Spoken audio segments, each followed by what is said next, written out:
हाँ जी, जैसे हम मन को रोक लेते हैं, काबू कर लेते हैं, हम्म। लेकिन फिर वो ध्यान में नहीं लगता, तो फिर उस समय तो दिक्कत आती है ना इस चीज की। नहीं मतलब मन को काबू कर लेते हो किस चीज के में? जैसे कुछ भी चीज है जो हमारे शरीर के लिए भी ठीक नहीं है और वैसे भी ठीक नहीं ठीक है। है। हाँ। जैसे आप लड्डू का एग्जाम्पल दे हाँ। रहे थे, तो मान लो वो हमारे शरीर के लिए भी नुकसान है, मान लो शुगर हो गई या कुछ और हो हाँ। गया, हाँ जी। तो नहीं खाते हम, लेकिन फिर अगर ध्यान में बैठते हैं तो मन विचलित हो जाता, तो तब क्या करें? उस समय उसी चीज को उस मतलब उस चीज से संबंधित विचार आते हैं।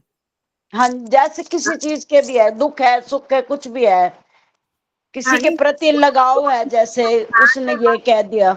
हाँ जी। हाँ शुक्ला जी।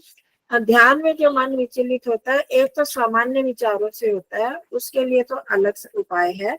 पर इसी तरह इसी में ही जैसे मैंने ये उदाहरण दिया, आपका भी किसी चीज को खाने का मन हुआ, आपने उस समय कंट्रोल कर लिया, पर ध्यान में फिर वही विचार आए। अगर आपका ये प्रश्न है तो उसके लिए हमें तो पक्का होना पड़ेगा, पहले ऐसे ही कंट्रोल जबरदस्ती नहीं करना है, उसको सोच समझ कर करना है ना। हम्म। एक तो वो हम्म। विवेक पूर्वक, जैसे मैंने अभी पहले बताया कि इससे हम्म। मेरे को क्या मिलने वाला है, इससे मेरा न तो स्वास्थ्य खराब हो गया, ना मैं बैठ पाऊंगी, ना कोई कार्य कर पाऊंगी, ना ठीक तरह से जी पाऊंगी, ऐसे हम्म। तरह से। और उसके बाद मेरा अगर शुगर बढ़ गया तो फिर क्या होगा, फिर मेरी क्या हम्म। स्थिति होगी। तो जब इसको बार हम्म। बार करें और ध्यान में अगर फिर वो विचारों, तो इन्हीं विचारों से ही उसको हटाना होगा। अब उसमें तो मैं ये नहीं कहूंगी कि उसको खा के प्रयोग करके देखो, क्योंकि वो तो आपकी शुगर बढ़ गई या बीपी हाई हो गया तो बढ़ हाँ, गया, हाँ, हाँ। उसको तो नहीं कर पाएंगे। उसके लिए बार बार मन में हमें बार बार प्रतिपक्ष भावना करनी है, उसी तरह की कोई और चीज जो और आपको अच्छी लगती है, आपको भाती है, पर स्वास्थ्य के लिए हानिकर नहीं है, उसको खा सकते हैं उसके बदले, और फिर उसमें भी विचार किया जा सकता है।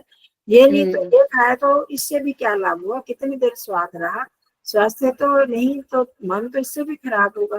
तो इस तरह हम्म। से किया जा सकता है। तो अब ध्यान के समय में तूने खाना हुआ करना होगा बाद में से देखना, अभी ध्यान में तो परमात्मा का ध्यान करना है। ये जो हम्म। स्वाद मिलेगा वो स्वाद उससे बहुत गुना बड़ा है। इस तरह हाँ। से आपको समझाना होगा, मतलब नहीं, उस। ऐसा तो बहुत बार समझा चुके हैं, लेकिन एक बार जैसे कोई एक रिश्ता ही समझ लो, कोई है, हम नहीं वो करना चाहते, तो वो ध्यान में आके बहुत परेशान करता है, वो चीज होती है। जैसे अब किसी से रिश्ता है हमारा खास, हाँ लेकिन जी। उसने कोई, हमारा किसी से कोई अच्छा रिश्ता है, हाँ जी। लेकिन वो कोई बात ऐसी कह देते हैं, जब ध्यान में बैठते हैं उनकी वो बातें गूंजती हैं, वो परेशान करती हैं। हाँ जी। हाँ जी। उसमें हमें तो आप वैसे पहले हमने बहुत बार समझा इस बात को कि मैं आत्मा हूँ, मेरे को जो कहा है उसने मुझे, उससे कहने में मुझे आत्मा में क्या कुछ नुकसान होने वाला है। उसने मेरी बेइज्जती की, किसकी बेइज्जती की, मैंने जो कोई शब्द किया होगा, जो मैंने कार्य किया होगा, उसका बारे में उसने कहा ना, मुझे आत्मा के बारे में तो नहीं। मैं तो आत्मा हूँ, मुझे कोई नुकसान नहीं होने वाला। और मैंने कोई गलत काम किया है क्या? अगर उस किसी ने कुछ ऐसी बात कह दी जिससे आप वो प्यार कर रहे हैं, और आपने अगर कोई गलती की है, सचमुच आपने गलती की है, और उसमें उसने कुछ उसको लक्ष्य करके कहा है, फिर तो आपको सीधा उससे माफी मांगनी पड़ेगी। माफी मांगोगे तो शांत हो जाएगा आपका मन कि हाँ मैंने ये कहा है, तो मेरे से ये गलती हो गई है, कोई बात नहीं, तो वो भी ठंडा पड़ जाएगा, दूसरा व्यक्ति भी वो शर्मिंदा हो जाएगा।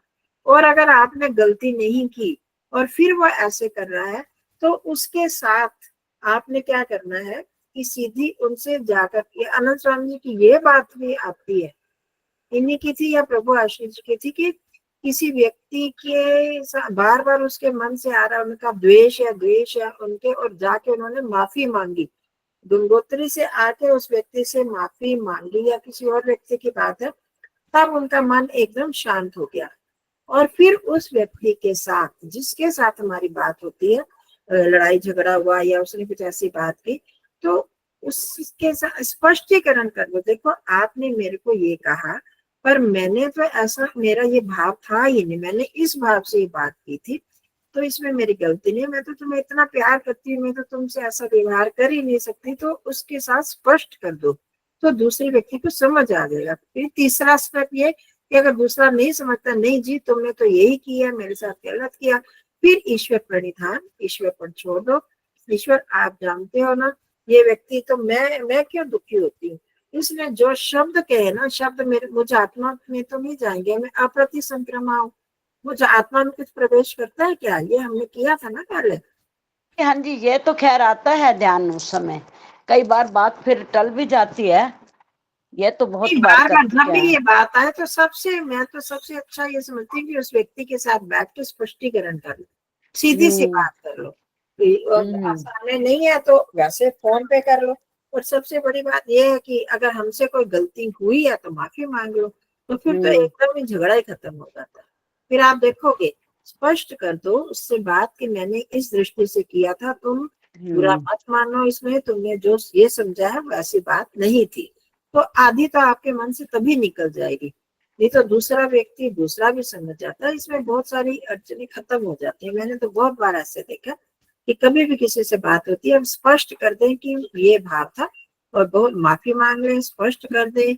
और तीसरी जो बात है वो ईश्वर प्रणिधान, उस पर छोड़ दें। ईश्वर पर तुम न्यायकारी हो, तुम अपने आप जानते हो वो कर रहा है, उसका न्याय तुम करोगे, उसका फल उसको मिलेगा। उसने अगर मेरे साथ गलत व्यवहार किया तो मेरे को तो कुछ नहीं होने वाला, मैं तो आत्मा हूँ, मैं तो शुद्ध आत्मा।